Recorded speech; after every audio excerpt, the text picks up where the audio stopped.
First contact gone wrong. The stellar horizon cuts silently through the darkness of deep space, humanity's first faster-than-light vessel on its maiden voyage beyond the solar system.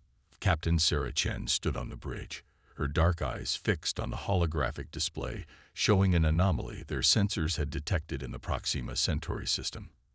After 6 months of successful tests and exploration, they had finally found something that couldn't be explained by natural phenomena. Analysis complete, Captain. Dr. Marcus Rivera announced from his station, his voice tight with barely contained excitement. It's definitely artificial. The energy signature matches nothing in our database, but the pattern is too regular to be natural. Sarah nodded, maintaining her composure despite her racing heart. First contact. The moment humanity had dreamed about for centuries was about to become reality. Status of the object. It appears to be a ship, Captain. Lieutenant James Cooper reported from Tactical, roughly 3 times our size. No apparent weapon signatures, but... He paused, frowning at his display.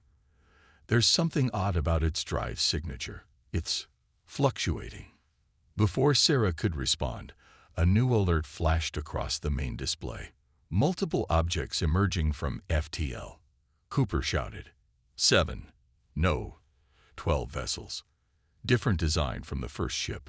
They're charging weapons. The bridge erupted into controlled chaos as the crew responded to their training. Sarah's mind raced through options. They had weapons, experimental ones, but they were here to explore, not fight, and against 12 alien vessels.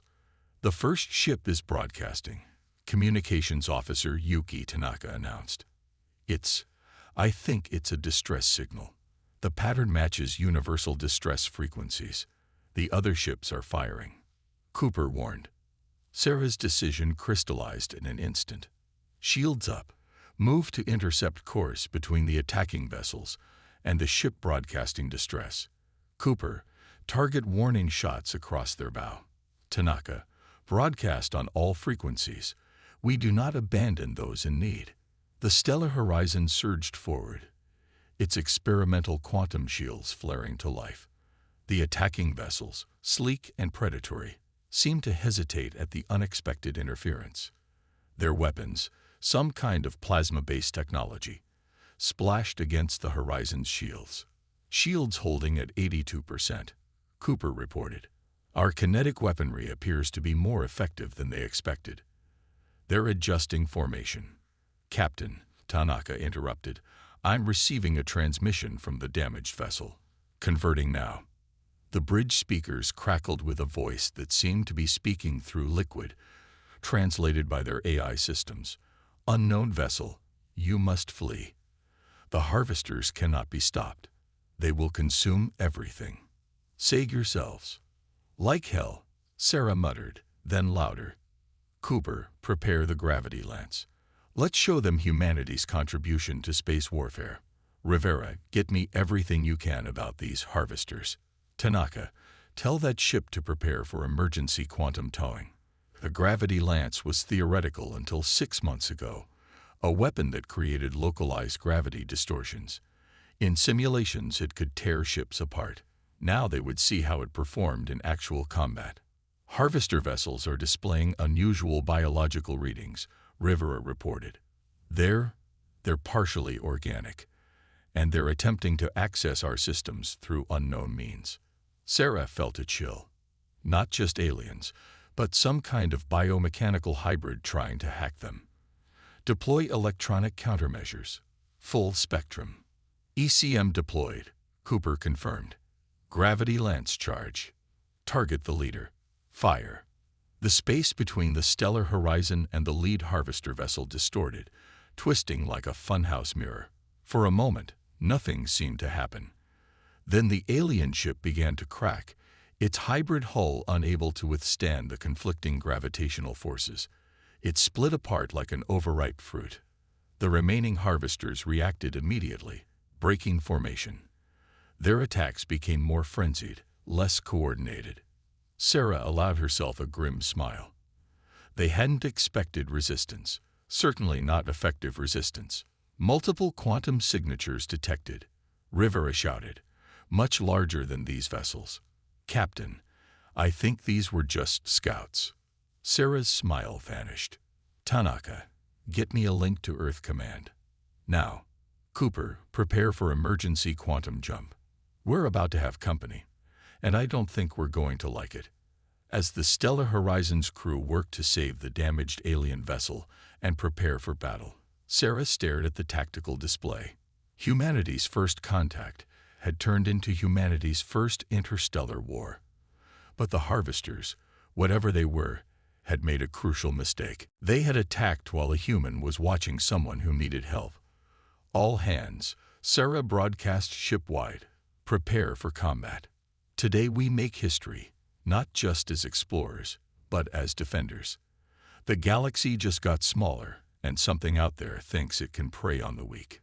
Time to show them why that's a bad idea.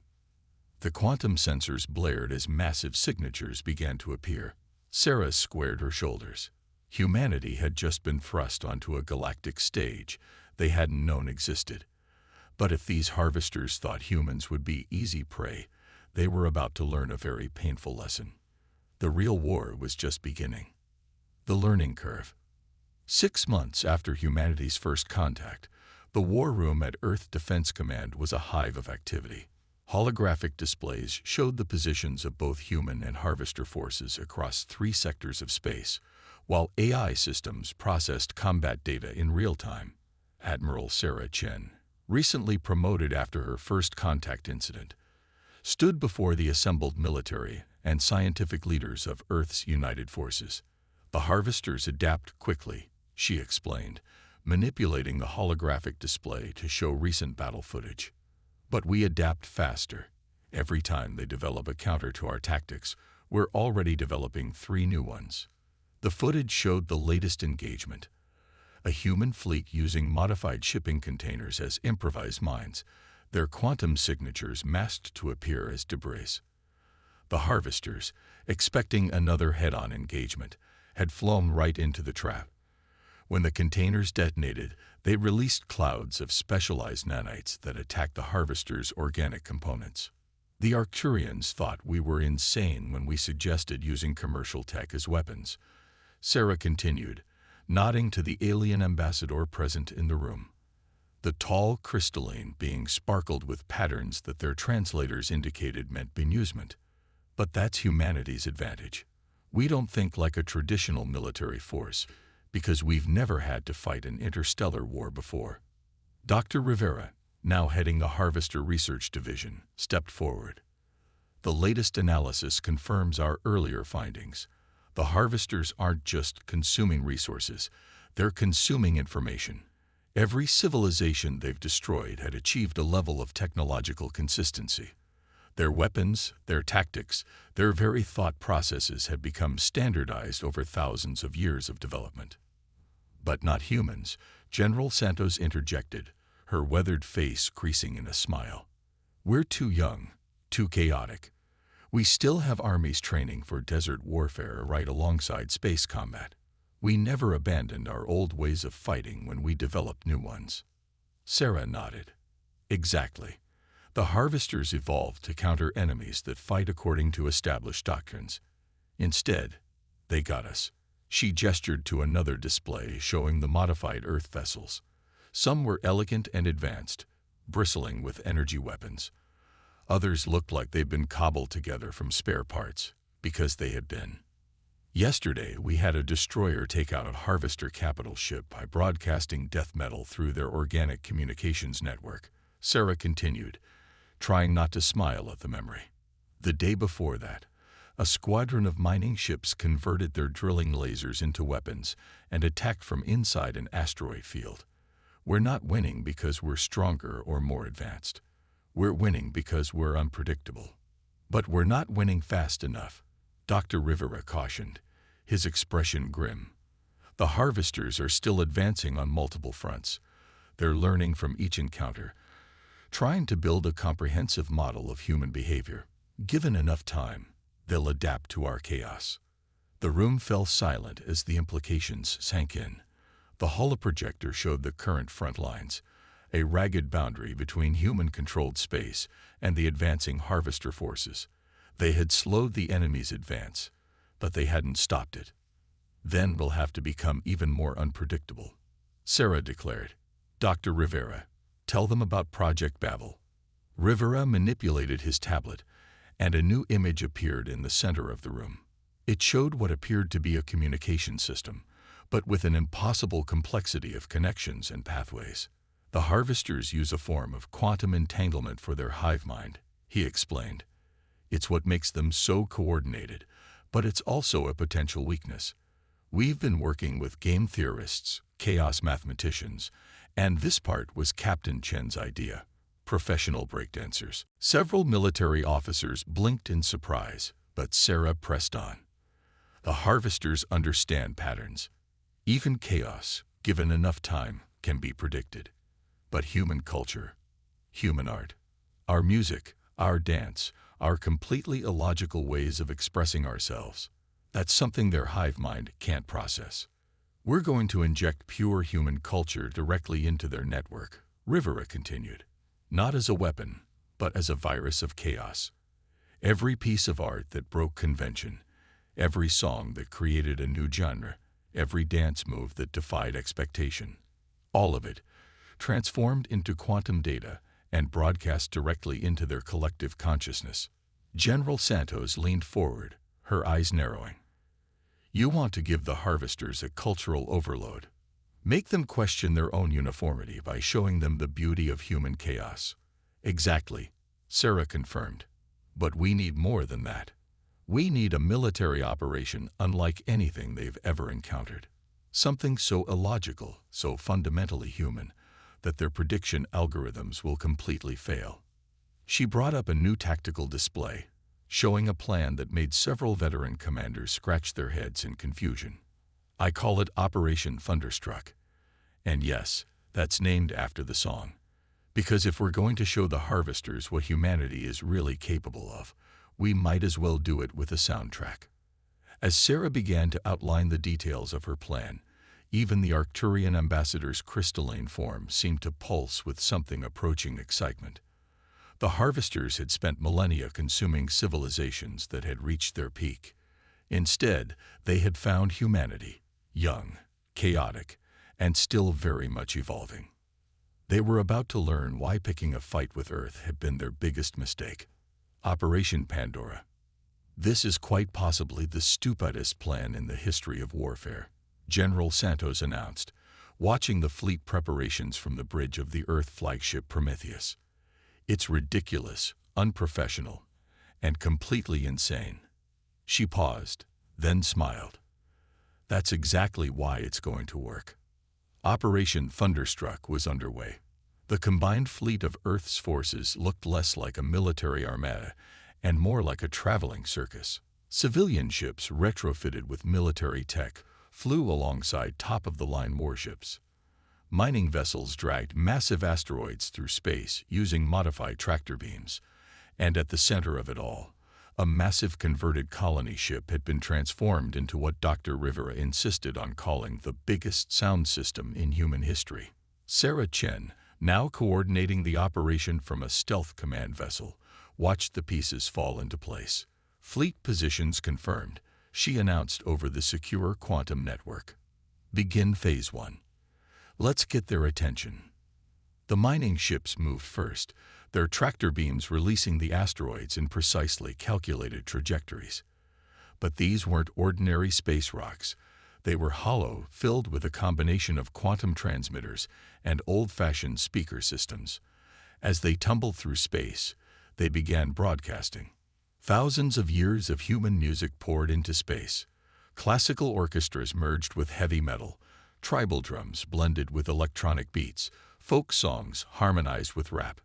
The quantum transmitters carried not just sound, but the emotional context, the cultural significance, the raw human feeling behind every note. The effect on the approaching harvester fleet was immediate and dramatic. They're trying to analyze the transmissions, Rivera reported excitedly. Their organic components are attempting to process the music while their mechanical systems try to find tactical patterns. They're literally fighting themselves trying to understand what they're receiving. The harvester ships began to move erratically, their usually perfect formations wavering. Some ships broke rank entirely, moving in patterns that matched the rhythms they were receiving. Others seemed to freeze in space, overwhelmed by the sensory input. Phase 2, Sarah ordered. Release the drones. Hundreds of small, unmanned vessels deployed from the human fleet. Each one was programmed with a different Earth combat doctrine.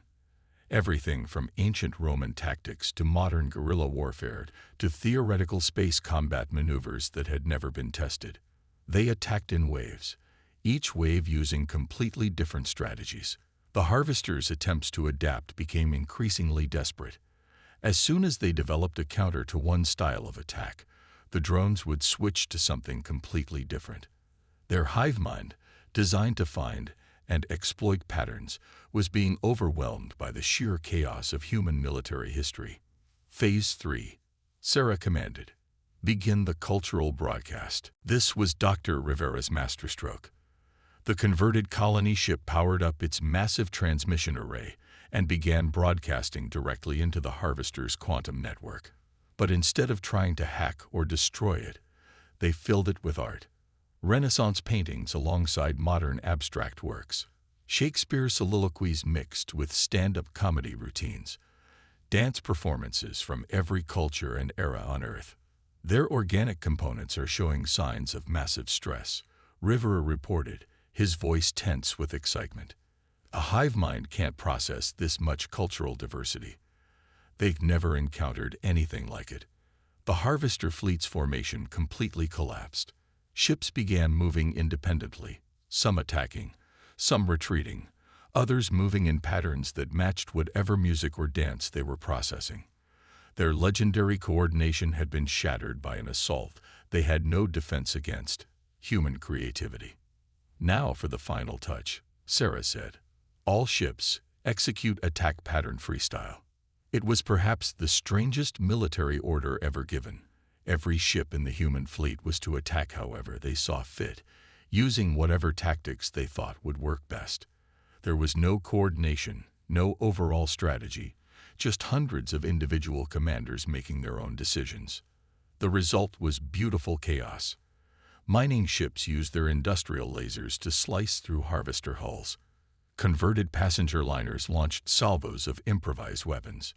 Military vessels executed complex maneuvers that looked more like dance choreography than combat tactics. And through it all, the music played on, a soundtrack to humanity's declaration that they would not be understood, would not be predicted, would not be conquered. The harvester fleet, for the first time in its long history of conquest, retreated in disarray. Their hive mind, unable to process or predict the sheer variety of human expression, had effectively short-circuited. As the enemy ships fled, Sarah allowed herself a small smile. "Dr. Rivera," she called, "what's the status of their quantum network?" Rivera's laugh was answer enough. But he explained anyway. "They're still connected, but the network is chaos. They're processing everything from Mozart to breakdancing. Their collective consciousness has been thoroughly human-ed." "Human-ed isn't a word," General Santos pointed out. "It is now," Rivera replied, "because that's what humans do. We make things up as we go along. And apparently, that's our greatest weapon."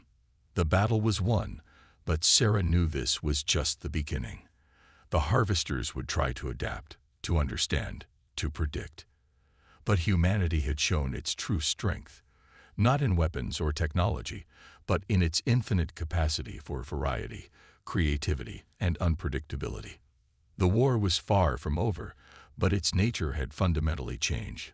The harvesters had sought to consume another civilization's knowledge and patterns.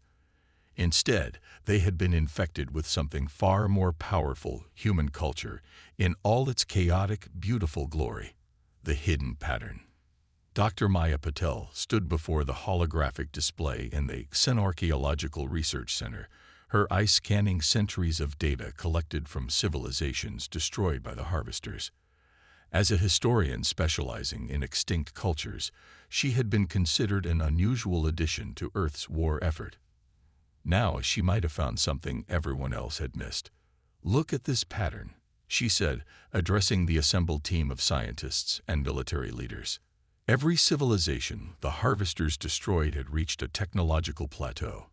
But it's more than that. They had reached a cultural plateau. She gestured, and the hologram shifted to show artifacts from dozens of fallen worlds. These civilizations had stopped evolving.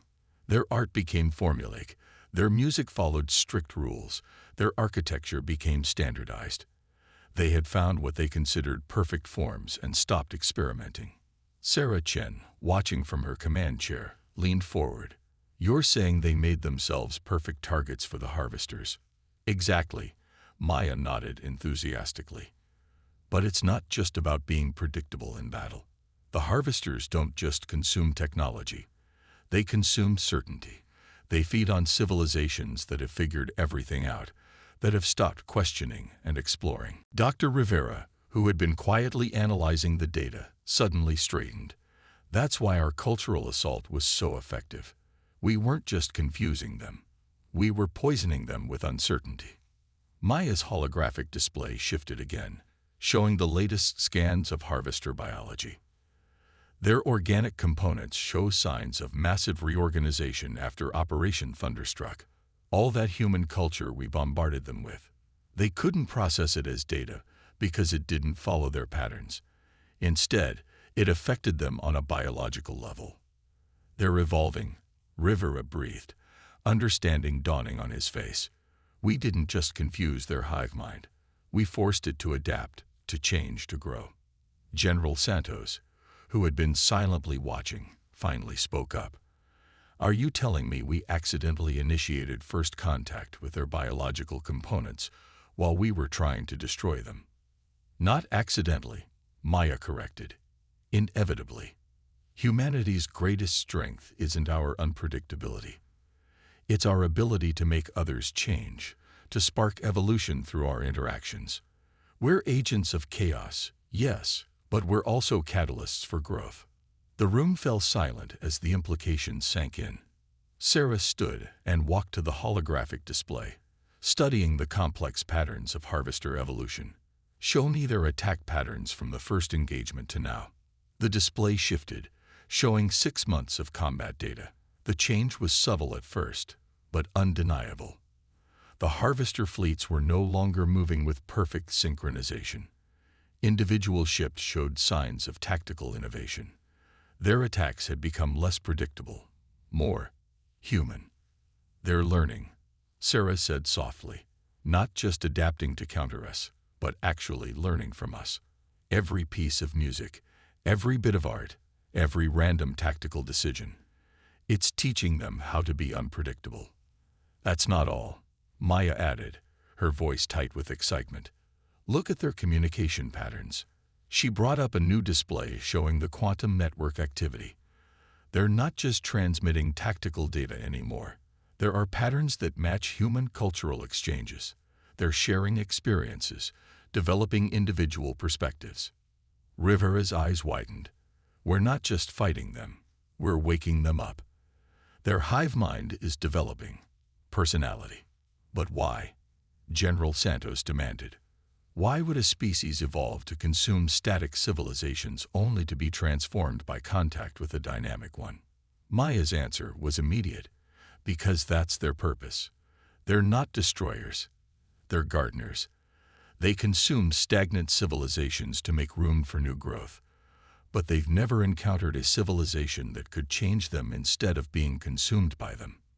Sarah walked slowly around the holographic display, watching the evolution of their supposed enemy. "So what do we do with this information? How do we end this war?" "We don't end it," Maya said firmly. "We transform it. The Harvesters aren't our enemy. They're our first real opportunity for symbiosis. They need our chaos, our creativity, our constant evolution. And we could use their knowledge, their technology, their connection to the galaxy's history." "You want us to merge with them?" General Santos asked incredulously. "No," Maya corrected. I want us to teach them. They'd spent millennia consuming the knowledge of species that had stopped learning. Now they'd found a species that never stops learning, never stops changing. We're not their prey. We're their professors. Sarah stared at the data, watching the patterns of change ripple through the harvester networks. They had been preparing for a final battle, a last-ditch effort to save humanity. Instead, they might have discovered something far more important, a way to save both species. Dr. Patel, Sarah said finally, prepare a full presentation. Dr. Rivera, I want confirmation of these evolutionary patterns. General Santos, have our fleet ready for either outcome. She straightened her uniform. We're about to attempt something never before tried in human history. We're going to offer our enemies an education. As the room erupted into activity, Sarah watched the holographic display of the harvester fleet. They were still out there, still dangerous, but now something more as well. They were potential students of humanity's greatest lesson, that true strength lies not in perfection, but in the endless capacity to change, grow, and evolve. The final confrontation would not be a battle of weapons, but a test of humanity's ability to teach chaos to a species that had only known order. It would be their greatest challenge yet, and possibly their greatest achievement. Humanity's gambit. The converted colony ship Prometheus hung in space, its massive transmission array aimed at the approaching harvester fleet. This time, there were no weapons charged, no battle stations manned. Instead, the ship's extensive communication systems had been reconfigured for a single purpose: to broadcast an invitation. Sarah Chen stood on the bridge, her uniform replaced by formal diplomatic attire. Around her, a carefully chosen team represented the breadth of human experience: artists, musicians, scientists, philosophers, and warriors. Dr. Maya Patel worked with Dr. Rivera at a specially designed interface, preparing for first true contact with the harvester consciousness. They're responding, Rivera announced, his voice tense with anticipation. The quantum network is shifting, adapting. They're trying to communicate in ways they've never attempted before. The main viewer filled with a cascade of images, sounds, and patterns, the harvester's first attempt at true communication rather than consumption. Maya's team worked frantically to interpret the signals, finding meaning in the chaos. They're curious, Maya said wonderingly, not just analyzing, not just consuming, genuinely curious. They want to understand how we think, how we create, how we change. Sarah stepped forward. Then let's show them. Begin the transmission. What followed was perhaps the most unusual first contact in galactic history. The human team began broadcasting not just data or language, but experience itself. Artists created works in real time, their process transmitted directly into the harvester network. Musicians improvised together, showing how human creativity emerged from collaboration and chaos. The harvester ships moved closer, their formations now fluid and organic rather than rigidly geometric. Their quantum network pulsed with new patterns, attempting to mimic the creativity they were witnessing. They're learning, Rivera reported, monitoring the biological changes in the harvester fleet. Their neural networks are restructuring, becoming more flexible, more adaptable. They're developing individual variations within their collective consciousness. Maya's face lit up with understanding. This is why they evolved to consume static civilizations. They were searching for the spark of change, the secret of evolution, but they could only consume and analyze, never truly understand, until now. The harvester flagship, a massive biomechanical construct, moved to match position with the Prometheus. Its surface rippled with patterns that matched the rhythm of the music being transmitted, its very structure adapting to express what it was learning. Sarah took a deep breath. Open a direct channel. It's time. The bridge speakers crackled with a voice that was both alien and surprisingly familiar. The harvesters had learned to modulate their quantum signals into something humans could understand. We learn, the voice said. We change. This is new. This is growth. Sarah stepped forward. That's what humanity does. We change, we grow, we help others change and grow. We don't need to be enemies. We can be teachers and students together. There was a pause, the quantum network humming with activity, as the harvesters processed this concept. Then, the old pattern, consume knowledge, preserve perfection, was wrong. New pattern, learn, change, grow, is better. Humanity teaches this. Yes, Sarah replied. And we can learn from you too. You carry the knowledge of countless civilizations.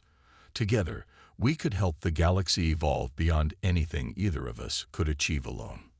The harvester ships began to move in a new pattern, one that mirrored the double helix of DNA, the very symbol of evolution and change. We accept. We will learn. We will teach. We will change. The bridge crew watched in amazement as the harvester fleet reconfigured itself, ships merging and transforming into something new. Massive structures that looked like universities, libraries, museums, and concert halls, all floating in space. They're creating places of learning, Maya whispered. They're transforming their consumption centers into centers of education and growth. Sarah smiled. Then let's begin the real work. Humanity's first galactic university is about to open its doors. In the years that followed, the partnership between humans and harvesters transformed the galaxy. The harvesters' vast knowledge combined with humanity's creativity and drive for constant innovation created a new age of discovery and growth. Other civilizations, seeing the change, began to emerge from their own stagnation, joining in the great project of eternal evolution. And at the heart of it all was the lesson that had turned enemies into allies. True strength lies not in achieving perfection, but in the endless journey of change and growth.